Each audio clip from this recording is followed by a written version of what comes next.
বাহ আপু আসরানছি তুমি কতক্ষণে আবা ছুটি দিলাম মনে এত শখ করে তোর লোকে আসরানছি আচ্ছা তোরাও লাগবে না মুই আইতে ও কি তুমি আবাকে আচ্ছা রাহো পরে ফোন দিব মনে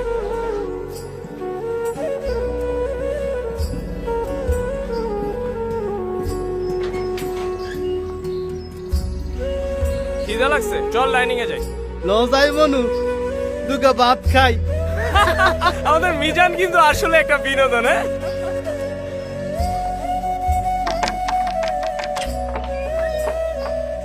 মুই মিজানের মা মোরে চিনতে পারছে আসসালামু আলাইকুম আন্টি জি চিনতে পারছি আসেন আসেন এই পাবেল মিজানকে ডেকে নিয়ে আয় তো আন্টি আপনি এমন মাঝে মাঝে আসবেন, তাইলে আমরা এমন মজার মজার খাবার খাইতে পারবো। আরে বেডা খুব মজা না একেলে বরিশালের কথার নাম মজা মোর মিজানে ছোটবেলায় একসের খাইতে পারতে মুই প্রত্যেক শুক্রবার